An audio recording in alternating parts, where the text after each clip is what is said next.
The autumn wind whipped through the streets of New York, carrying with it the scent of change. Dorian Blake stood at the window of his penthouse, watching the city lights flicker like dying stars. His phone, once a constant source of chatter and connection, lay silent on his desk. "It's done," he murmured, turning to face the empty room. The false information about his financial ruin had been leaked, and the vultures were already circling. The doorbell rang, startling him from his reverie. Dorian hesitated, then moved to answer it. Calvin Drake stood in the hallway, concern etched across his face. "Dorian, my God, I just heard. Is it true?" Dorian nodded, his shoulders slumping in a practiced display of defeat. "Every word, I'm afraid. It all happened so fast." Calvin stepped inside, placing a comforting hand on Dorian's shoulder. "You should have called me sooner. You know I'm always here for you."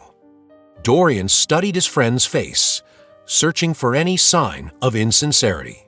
But Calvin's brown eyes held only warmth and worry. "I appreciate that, Cal. I didn't know how to face anyone." Calvin squeezed Dorian's shoulder. "Well, you're facing me now, and we're going to figure this out together. Why don't you come stay with me for a while? Get out of this place. Clear your head." Dorian hesitated, then nodded. "That might be for the best. Thank you, Calvin. You're a true friend." As Dorian packed a small bag, his mind raced. The game had begun, but he couldn't shake the feeling that he was playing with fire. The next morning, Dorian found himself in Calvin's guest room, staring at the ceiling. The bed was comfortable, but sleep had eluded him. He couldn't stop thinking about the friends who had yet to reach out. A knock at the door interrupted his thoughts. Calvin poked his head in, a steaming mug in his hand. "Thought you might need this," he said, offering Dorian the coffee. "How are you holding up?" Dorian sat up, accepting the mug gratefully. "As well as can be expected, I suppose. Have you heard from Simon or Vivian?" Calvin's expression tightened almost imperceptibly. "Not yet. But give them time, Dorian. It's a lot to process." Dorian nodded, taking a sip of coffee to hide his disappointment. "Of course. You're right." As the days passed, Dorian found himself growing increasingly isolated. Simon and Vivian remained elusive, their once constant presence in his life reduced to vague text messages and unanswered calls. One afternoon, while Calvin was at work, Dorian decided to take a walk. He found himself in a small park watching children play on a nearby playground. A woman sat down beside him, her kind face etched with concern. "Excuse me," she said softly. "Are you all right? You look a bit lost." Dorian blinked, surprised by the stranger's kindness. I suppose I am, in a way." The woman smiled, extending her hand. "I'm Eliza Bennett." Dorian shook her hand, feeling a warmth he hadn't experienced in days. "Dorian Blake. It's nice to meet you, Eliza." They talked for a while, Dorian carefully maintaining his facade of a man down on his luck. As the sun began to set, Eliza stood to leave. "Listen, Dorian, I work at the community center down the street. We could always use an extra pair of hands if you're looking for something to do. It's not much, but—" Dorian found himself nodding. "That's very kind of you, Eliza. I might just take you up on that." As he watched her walk away, Dorian felt a pang of guilt. Eliza's sincerity was a stark contrast to the game he was playing. Back at Calvin's apartment, Dorian found his friend poring over a stack of papers. "There you are," Calvin said, looking up. "I was starting to worry. Listen, Dorian, we need to talk about your remaining assets." Dorian tensed. "What about them?" Calvin leaned forward, his expression serious. "I think it's best if I take control of them for now, just until we get this sorted out. You're in a vulnerable position, and I want to make sure no one takes advantage of you." Dorian felt a chill run down his spine. "I appreciate the offer, Cal, but I think I can manage." Calvin's eyes hardened. "Are you sure about that? You've already lost so much. Let me help you, Dorian. It's what friends do." The tension in the room was palpable. Dorian stood, pacing the length of the living room. "I understand you want to help, Calvin, but I'm not comfortable handing over control of my assets. Not even to you." Calvin's calm demeanor cracked for a moment, a flash of anger crossing his face. "Don't be foolish, Dorian. You're not thinking clearly. This is for your own good." Dorian stopped pacing, turning to face his friend. "My own good, or yours, Calvin?" The words hung in the air between them, heavy with implication. Calvin's expression smoothed over, but Dorian caught a glimmer of something in his eyes, something that made him question everything. That night, unable to sleep, Dorian crept into Calvin's study. He told himself he was just being paranoid, that Calvin was only trying to help. But as he rifled through the papers on the desk, his heart sank. There, in black and white, was evidence of Calvin's betrayal. Financial documents showing that Calvin had been orchestrating the downfall of Dorian's company behind the scenes.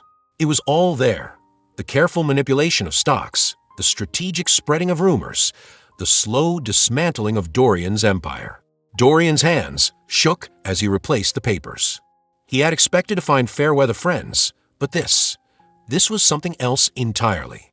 As he turned to leave, a shadow fell across the doorway.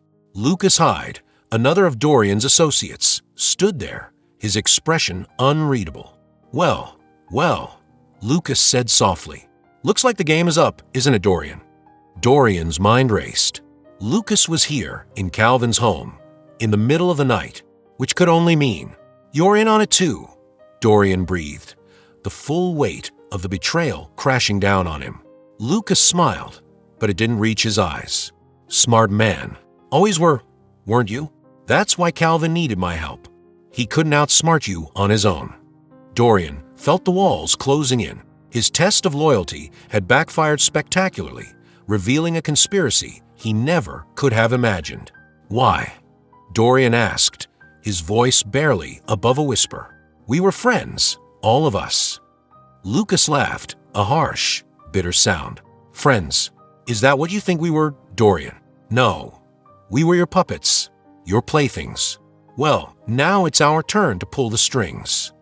Footsteps sounded in the hallway, and Calvin appeared behind Lucas. His face was a mask of regret, but his eyes were cold. "I'm sorry it had to come to this, Dorian," Calvin said, "but you left us no choice. Your generosity, your success, it was suffocating. We were always in your shadow, and now it's time for us to step into the light." Dorian's mind raced, searching for a way out, but he was trapped, cornered by the very people he had once called friends. "What now?" Dorian asked, his voice steadier than he felt. Calvin stepped forward, holding out a stack of papers. "Now, you sign these. You transfer everything to us, and you disappear. It's over, Dorian. You've lost." Dorian looked from Calvin to Lucas, then back to the papers. His entire life reduced to a few sheets of legalese.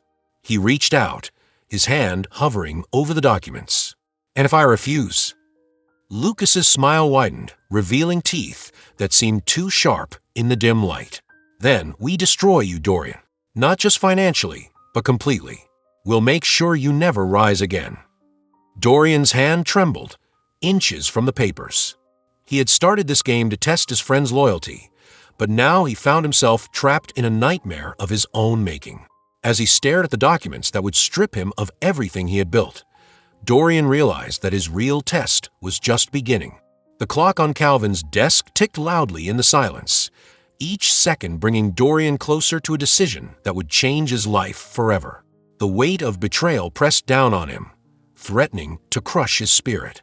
But as he looked into the cold eyes of his former friends, a spark of defiance ignited in his chest. He may have lost this battle, but the war was far from over. Dorian Blake was down, but he wasn't out. Not yet. Dorian's fingers trembled as he dialed Eliza's number. The weight of Calvin and Lucas's betrayal pressed down on him, threatening to crush his spirit.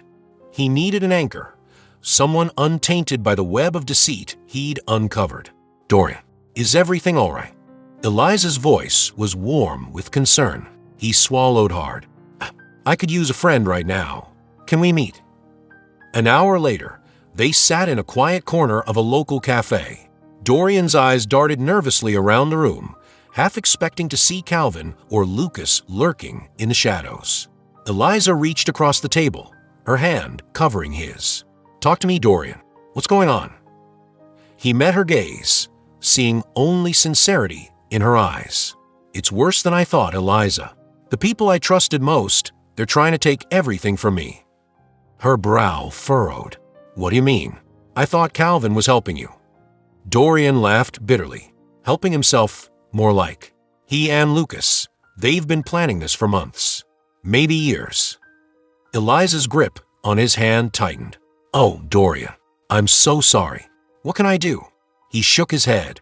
Just being here helps. More than you know."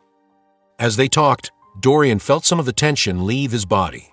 Eliza's presence was a balm to his wounded spirit, but he couldn't shake the nagging fear that plagued him. How deep did this betrayal run? The next morning, Dorian steeled himself and reached out to Simon Crest. If there was any chance of salvaging a friendship from this mess, he had to try. Simon's voice was cool when he answered. "Dorian, this is unexpected." "Simon, I need your help. I'm in trouble, real trouble. Can we meet?" A pause. "I'm not sure that's a good idea, Dorian, given your current situation." Dorian's heart sank. "Please, Simon, for old time's sake." Another pause, longer this time. "Fine. The usual place, 1 hour." Dorian arrived at their favorite bar early, his nerves on edge. When Simon walked in, Dorian barely recognized him. Gone was the easy smile and relaxed demeanor. In its place was a mask of polite indifference. "You look terrible," Simon remarked, sliding into the booth. Dorian ignored the jab. "Simon, I need to know, are you involved in this?" Simon's eyebrow arched. "Involved in what exactly?" "Don't play dumb. Calvin and Lucas are trying to take everything from me. Did you know?" A flicker of something, guilt, fear, crossed Simon's face. "Dorian, you're not thinking clearly. Maybe it's best if you just let Calvin handle things for a while." Dorian's blood ran cold. "So you are involved? Christ, Simon, I thought we were friends." Simon's mask slipped, revealing a mix of resentment and shame. "Friends? Is that what you call it when someone holds your entire future in their hands? Do you have any idea what it's like living in your shadow, Dorian?" The words hit Dorian like a physical blow. He stood abruptly, nearly knocking over his untouched drink. "I see. Well, thank you for your honesty, Simon. I won't trouble you again." As Dorian walked out, he felt Simon's eyes boring into his back. Another friend lost, another betrayal to add to the growing list. The next few days passed in a blur of paranoia and desperation. Dorian found himself jumping at shadows, convinced that Calvin and Lucas were closing in. He spent hours poring over financial documents, trying to find a way to protect what little he had left. One afternoon, as Dorian was leaving the community center after a shift, he spotted a familiar figure across the street. Lucas Hyde stood there, watching him with a predatory smile. Dorian's heart raced. Without thinking, he turned and ran, ducking down alleys and weaving through crowds. He could hear footsteps behind him, getting closer with each passing second. Finally, he burst into a small park, his lungs burning. He whirled around, ready to confront his pursuer, only to find himself face to face with Lucas. Now, Dorian, is that any way to greet an old friend?" Lucas's voice dripped with false sincerity. Dorian's fists clenched at his sides. "We were never friends, Lucas. What do you want?" Lucas's smile widened. "Just a friendly chat, and maybe your signature on a few documents. Nothing too taxing." "Go to hell."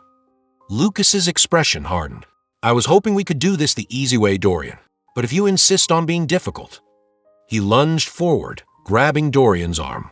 Dorian reacted instinctively, twisting away and throwing a wild punch.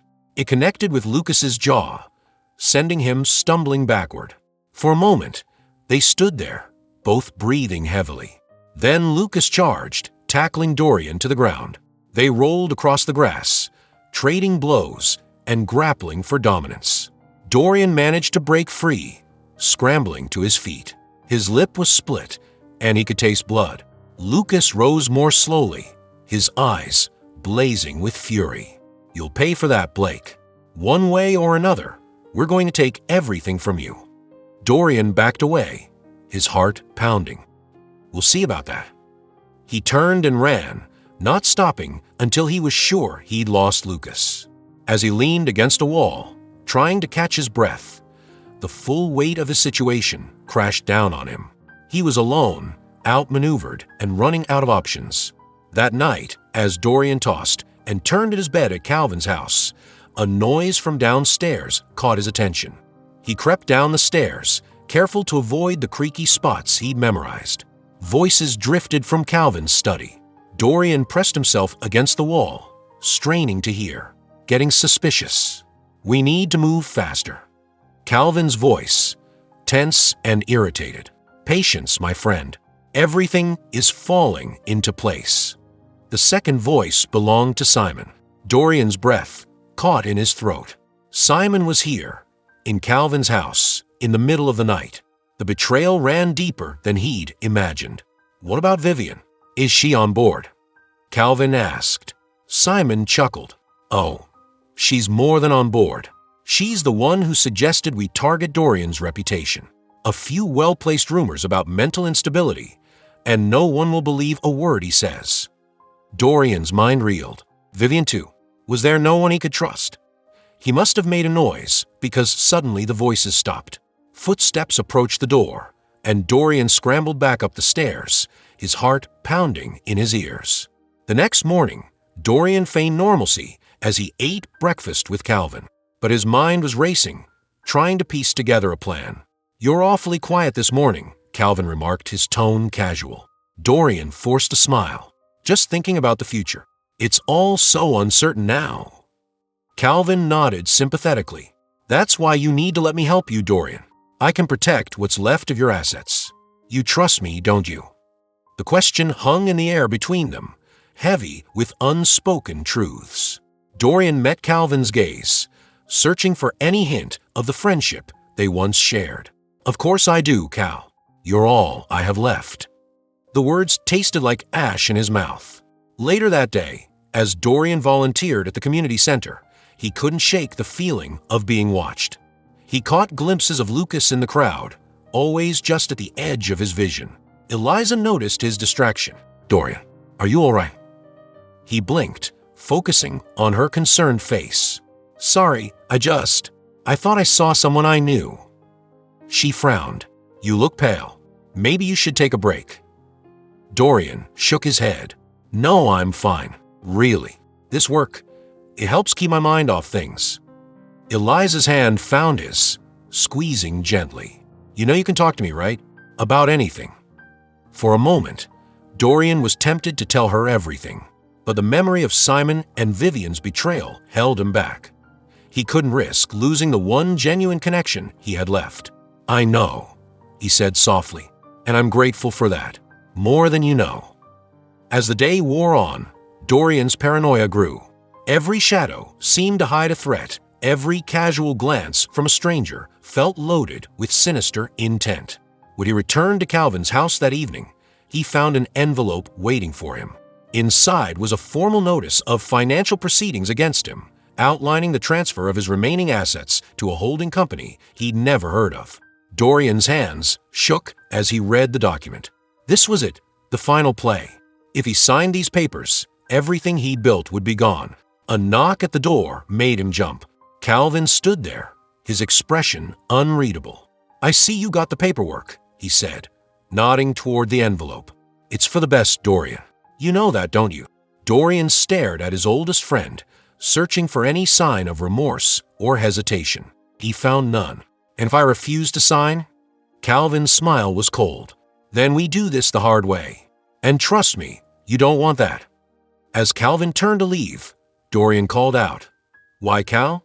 After all these years, why turn on me now?" Calvin paused in the doorway, his shoulders tensing. When he spoke, his voice was barely above a whisper. "Because you never saw us, Dorian. We were always just props in your grand performance. Well, now it's our turn in the spotlight." The door closed with a soft click, leaving Dorian alone with the weight of betrayal pressing down on him. He sank to the floor, the papers clutched in his trembling hands. For the first time since this nightmare began, Dorian allowed himself to cry. The tears came hot and fast, years of pent-up emotion pouring out of him. When the storm passed, he wiped his eyes and stood. He may have lost this battle, but the war wasn't over. Not yet. Dorian Blake had been knocked down, but he wasn't out. And as he stared at the papers that threatened to strip him of everything, a spark of defiance ignited in his chest. They wanted a war. Fine. He'd give them one they'd never forget. The morning sun cast long shadows across Calvin's study as Dorian stared at the stack of legal documents before him. Each page represented another piece of his empire slipping away, a testament to the betrayal that had blindsided him. Calvin leaned against the doorframe, his expression a mask of false concern. "It's for the best, Dorian. You're in no state to manage your affairs." Dorian's fingers curled around a pen, knuckles white. "And I suppose you're the perfect candidate to take over. Who better than your oldest friend?" Calvin's smile didn't reach his eyes. The pen hovered over the signature line. One stroke, and it would all be over. Dorian's empire, his life's work, gone in an instant. A knock at the front door shattered the tension. Calvin frowned, moving to answer it. Dorian's heart leapt as Eliza's voice drifted through the house. "I hope I'm not interrupting, but I wanted to invite Dorian to a charity event tonight." Calvin's tone was clipped. "I'm afraid Dorian's indisposed." "I'd love to go." Dorian appeared behind Calvin, forcing a smile. "Some fresh air would do me good." Calvin's jaw tightened, but he stepped aside. Eliza beamed, oblivious to the undercurrent of tension. "Wonderful. I'll pick you up at 7. As Eliza left, Calvin rounded on Dorian. "This isn't over. Those papers need your signature by tomorrow." Dorian met his gaze, a flicker of defiance sparking in his chest. "We'll see." The charity event was a whirlwind of forced smiles and polite conversation. Dorian found himself gravitating towards Eliza, her genuine warmth a balm to his battered spirit. "You seem distracted," Eliza murmured, handing him a glass of champagne. Dorian sighed. "Just thinking about the future. Sometimes it helps to focus on the present. Look around, Dorian. See all the good we're doing tonight." He followed her gaze, taking in the bustling crowd. People from all walks of life, united in their desire to make a difference. For a moment, the weight on his shoulders lifted. "You're right. Thank you for bringing me here, Eliza. I needed this reminder." Her smile was radiant. "That's what friends are for." The word friends echoed in Dorian's mind, a bittersweet reminder of all he'd lost. As Eliza excused herself to mingle, Dorian found himself drifting towards a quiet corner. A familiar voice caught his attention. He peered around a pillar, spotting Calvin deep in conversation with a man he didn't recognize. "The offshore accounts are set up. Once Blake signs those papers, we'll be home free." The stranger nodded. "And what about the SEC investigation?" Calvin waved a hand dismissively. "Nothing to worry about. I've got someone on the inside keeping things quiet." Dorian's blood ran cold. This wasn't just about taking his company. Calvin was involved in something far more sinister. As he backed away, his elbow knocked against a tray of glasses. The crash drew every eye in the room, including Calvin's. Their gazes locked, and in that moment, Dorian knew his cover was blown. He bolted, pushing through the crowd. Behind him, he heard Calvin's voice, sharp with panic. "Stop him!" Dorian burst out onto the street, his heart pounding. He had to act fast. Calvin's plans were bigger than he'd imagined, and time was running out. The next morning, Dorian steeled himself for the confrontation he knew was coming. He marched into Calvin's office, ignoring the receptionist's protests. Calvin looked up from his desk, his expression a mixture of anger and wariness. "Come to sign the papers at last." Dorian slammed his hands on the desk. "I know about the offshore accounts, Cal, and the SEC investigation. How long have you been planning this?" Calvin's face hardened. "Longer than you'd believe, old friend. You were always so caught up in your own success, You never saw what was happening right under your nose. Why? We were friends, Calvin. I would have helped you if you'd asked. Calvin's laugh was bitter. Friends. Is that what you call it when someone holds your entire future in their hands? Do you have any idea what it's like living in your shadow, Dorian? The words hit Dorian like a physical blow. He stumbled back, reeling from the depth of Calvin's resentment. All those years, our friendship, it meant nothing to you? Calvin's eyes flashed. It meant everything. That's why this hurts so much.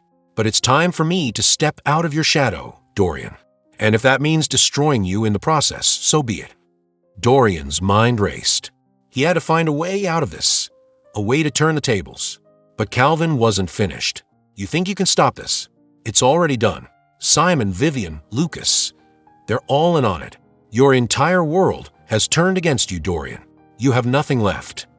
The weight of betrayal pressed down on Dorian, threatening to crush him.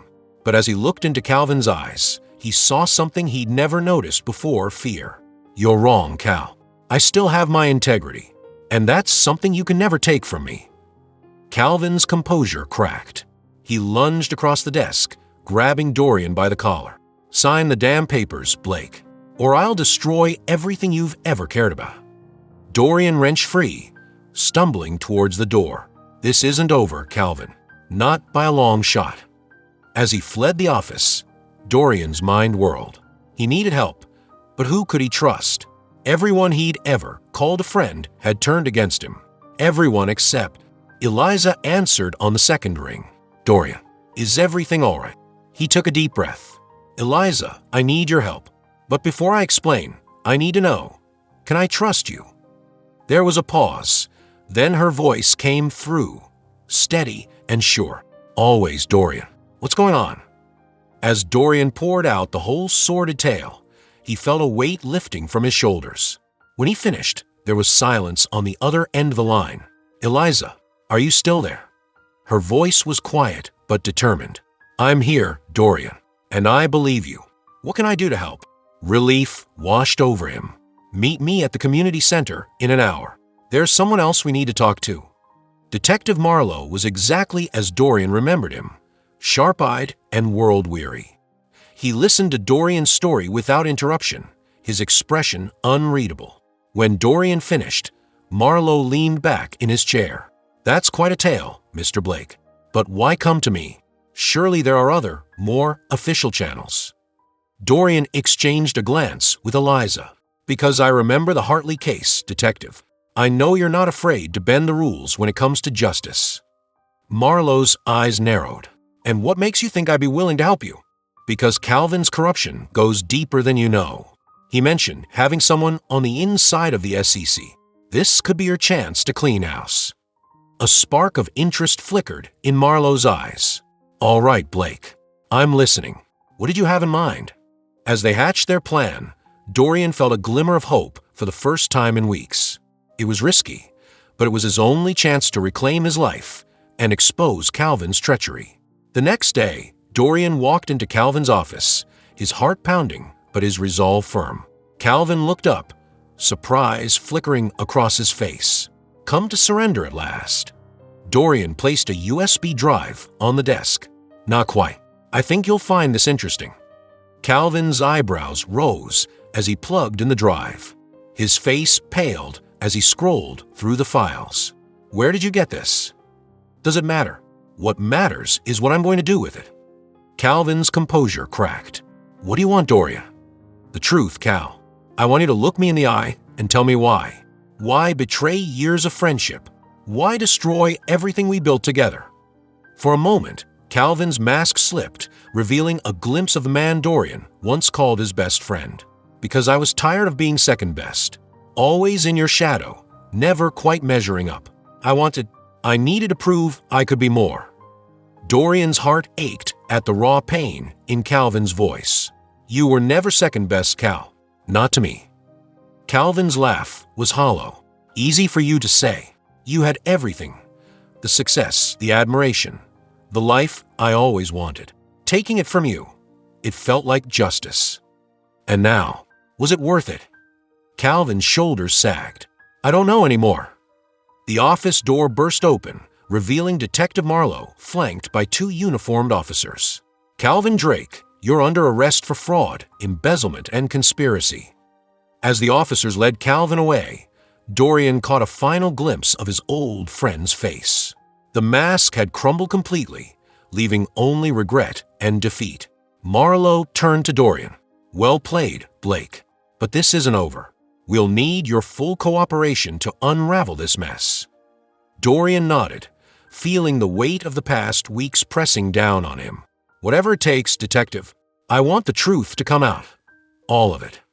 As he watched Calvin being led away, Dorian felt a mix of emotions he couldn't quite name. Relief, certainly, but also a profound sadness for the friendship he'd lost and the man Calvin had become. Eliza appeared at his side, her hand finding his. "Are you okay?" Dorian squeezed her hand, grateful for her unwavering support. "I will be, thanks to you." As they left the office, Dorian knew his ordeal was far from over. There would be investigations, legal battles, and the long process of rebuilding his life and his company. But for the first time in weeks, he felt a glimmer of hope. The sun was setting as they stepped onto the street, casting long shadows across the city. Dorian took a deep breath, feeling as though he was emerging from a long, dark tunnel. "What now?" Eliza asked softly. Dorian looked at her, a small smile tugging at his lips. "Now, we start over. And this time, I'll make sure I know who my real friends are." As they walked away from the office building, Dorian felt a weight lifting from his shoulders. The road ahead would be challenging, but he was ready to face it, with integrity, with purpose, and with the knowledge that true friendship was the most valuable asset of all. Dorian stared at the city skyline from his small rented apartment, the weight of his losses pressing down on him like a physical force. The glittering lights that once represented his success now mocked him, reminders of all he had lost. His phone buzzed. Another message from Calvin, demanding he sign the final papers. Dorian's finger hovered over the delete button, but he couldn't bring himself to press it. Despite everything, a part of him still clung to the hope that this was all a terrible mistake. A knock at the door startled him from his reverie. Eliza stood in the hallway, concern etched across her face. "You missed your shift at the community center. I was worried." Dorian's shoulders slumped. "I'm sorry, Eliza. I don't know if I can do this anymore." She stepped inside, her eyes taking in the sparse furnishings and the defeated slump of Dorian's posture. "What happened? Talk to me." For a moment, Dorian considered lying, maintaining the facade he'd worn for so long. But as he met Eliza's gaze, he felt the walls crumbling. "It's all gone, Eliza. Everything I built, everyone I trusted. Calvin, Simon, Vivian, they've taken it all." Eliza's brow furrowed. "I don't understand. I thought Calvin was helping you." Dorian laughed bitterly, helping himself, more like. "It was all a lie, Eliza. Our entire friendship, built on resentment and greed." He poured out the whole sordid tale, watching as shock and anger played across Eliza's face. When he finished, she was silent for a long moment. "So, what are you going to do?" Dorian turned back to the window, his reflection a ghost in the glass. "I don't know. Maybe it's time to walk away. Let them have it all." Eliza's hand on his arm was gentle but firm. "That doesn't sound like the Dorian Blake I know." He met her gaze in the reflection. "Maybe that Dorian Blake doesn't exist anymore." "I don't believe that." Eliza's voice was steel-wrapped in silk. "The man I've come to know these past weeks, the one who works tirelessly at the community center, who listens to people's problems and genuinely cares, that's the real Dorian Blake. And he wouldn't give up without a fight."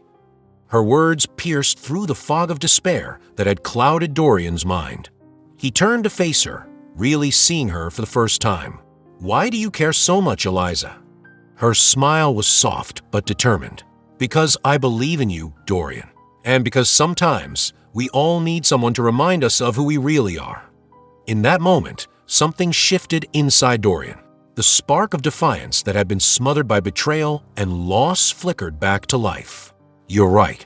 This isn't just about money or success. It's about integrity, about not letting them win. Eliza's eyes lit up. So, what's the plan? Dorian's mind raced, pieces falling into place. I need to talk to Detective Marlowe, and I'll need your help. The next morning found Dorian in Marlowe's cluttered office, laying out everything he knew about Calvin's scheme. The detective listened impassively, his weathered face betraying nothing. When Dorian finished, Marlowe leaned back in his chair. That's quite a story, Mr. Blake. But why come to me? Surely there are more official channels. Dorian met the detective's gaze. Because I remember the Hartley case, Detective. I know you're not afraid to bend the rules when it comes to justice. A flicker of interest sparked in Marlowe's eyes. And what makes you think I'd be willing to help you? Because this goes deeper than just me. Calvin mentioned having someone on the inside of the SEC. This could be your chance to clean house. Marlowe's expression sharpened. All right, Blake. I'm listening. What did you have in mind? Over the next hour, they hashed out a plan. It was risky, balancing on the edge of legality, but was Dorian's only shot at exposing Calvin's treachery and reclaiming his life. As Dorian left the office, Marlowe called after him. Blake, be careful. Men like Calvin Drake, they don't go down easy. Dorian nodded, a grim smile on his face. Neither do I, Detective. The trap was set. Dorian walked into Calvin's office, his heart pounding, but his resolve firm. Calvin looked up, surprise flickering across his face. Come to surrender at last? Dorian placed a USB drive on the desk. Not quite. I think you'll find this interesting. Calvin's eyebrows rose as he plugged in the drive. His face paled as he scrolled through the files, detailed records of his illegal activities, including the names of his co-conspirators and the SEC insider. Where did you get this? Doesn't matter. What matters is what I'm going to do with it. Calvin's composure cracked. What do you want, Doria? The truth, Cal. I want you to look me in the eye and tell me why. Why betray years of friendship? Why destroy everything we built together? For a moment, Calvin's mask slipped, revealing a glimpse of the man Dorian once called his best friend. Because I was tired of being second best, always in your shadow, never quite measuring up. I needed to prove I could be more. Dorian's heart ached at the raw pain in Calvin's voice. You were never second best, Cal. Not to me. Calvin's laugh was hollow. Easy for you to say. You had everything. The success, the admiration, the life I always wanted. Taking it from you, it felt like justice. And now, was it worth it? Calvin's shoulders sagged. I don't know anymore. The office door burst open, revealing Detective Marlowe flanked by two uniformed officers. Calvin Drake, you're under arrest for fraud, embezzlement, and conspiracy. As the officers led Calvin away, Dorian caught a final glimpse of his old friend's face.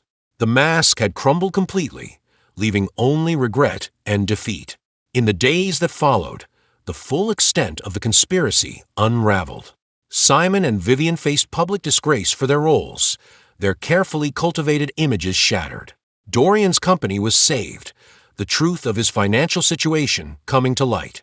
But as Dorian stood in his restored office, looking out over the city he'd nearly lost, he felt strangely empty. The victory seemed hollow, tainted by the loss of friendships he'd once treasured.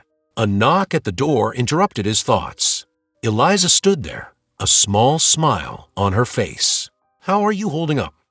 Dorian sighed. I should be celebrating. Everything's back to normal. So why do I feel so lost? Eliza finished for him. She crossed the room, joining him at the window. Maybe because normal isn't what you need anymore. Dorian looked at her, really looked at her. In the chaos of the past weeks, he'd barely noticed how much he'd come to rely on her strength, her unwavering support. What do I need then? Eliza's smile widened. Why don't you come see for yourself? An hour later, Dorian found himself back at the community center, surrounded by the people he'd worked alongside during his fall from grace. They greeted him warmly, with no trace of the false admiration he'd grown accustomed to in his old life. As he helped serve meals and listened to people's stories, Dorian felt something shift inside him. The emptiness that had plagued him began to fill with something warmer, more genuine. Later, as he and Eliza walked through the park, Dorian's phone buzzed. A message from Detective Marlowe. Thought you should know. Lucas Hyde was picked up trying to flee the country. Turns out he was the real mastermind. Calvin was just a pawn. Dorian stopped in his tracks, the final piece of the puzzle clicking into place. Lucas, the quiet associate he'd barely noticed, always in the background. The perfect position from which to orchestrate such an elaborate betrayal. Dorian, what is it? He showed Eliza the message, watching as understanding dawned on her face. So it wasn't just about money or jealousy. It was revenge. Dorian nodded, a weight he hadn't realized he'd been carrying lifting from his shoulders. All this time, I've been focused on the wrong things. Success, wealth, status. They blinded me to what really matters. Eliza's hand found his, warm and reassuring. And what matters now? Dorian looked around at the park, at the people enjoying a simple afternoon, at the woman beside him who had stood by him when he had nothing to offer but himself. This. Connection. Community. Being a part of something bigger than myself. Eliza's smile was radiant. So what's next for Dorian, Blake? He squeezed her hand, feeling for the first time in weeks, maybe years, that he was exactly where he was meant to be. I think it's time for a change. A real one this time. In the months that followed, Dorian's life transformed. He stepped back from the day-to-day operations of his company, focusing instead on philanthropic efforts. The community center became his second home, a place where he could make a tangible difference in people's lives. His old social circle dissolved, replaced by genuine connections forged through shared purpose and mutual respect. And at the center of it all was Eliza, her unwavering faith in him a constant source of strength and inspiration. One evening, as they walked along the riverfront, Dorian stopped to watch the sunset. The city skyline glowed golden in the fading light, beautiful, but no longer the siren call it once was. Penny for your thoughts. Eliza bumped his shoulder playfully. Dorian smiled, wrapping an arm around her waist. Just thinking about how different everything is now. How different I am. Do you miss it? Your old life? He considered the question, thinking back to the man he'd been. Successful, admired, but ultimately alone. No, he said finally. I thought I had everything back then, but I was wrong. Eliza looked up at him, curiosity in her eyes. Oh, and what do you have now that you didn't then? Dorian's gaze swept over the city, then settled on the woman beside him. His voice was soft but certain as he answered. Turns out, the real fortune I had was knowing who my true friends were all along. Eliza's laugh was warm as she leaned into him. Took you long enough to figure out. As they continued their walk, hand in hand, Dorian felt a sense of peace he'd never known before. He'd lost an empire, but gained a world, one built on genuine connections, shared purpose, and the kind of wealth that couldn't be measured in dollars and cents. The sun dipped below the horizon, painting the sky in brilliant hues of orange and pink. Dorian Blake, once defined by his wealth and status, now stood as a man remade. His journey had stripped him of everything he thought he valued, only to reveal the true riches that had been there all along. And as he looked towards the future, hand in hand with the woman who had seen his true worth when he had nothing, Dorian knew that this was the life he was meant to live. Not as a titan of industry, but as a man among men, finding joy in the simple act of making a difference. The city lights began to twinkle, a familiar sight made new by his changed perspective. Dorian Blake had fallen from grace, only to rise again, humbled, strengthened, and finally, truly wealthy in all the ways that mattered.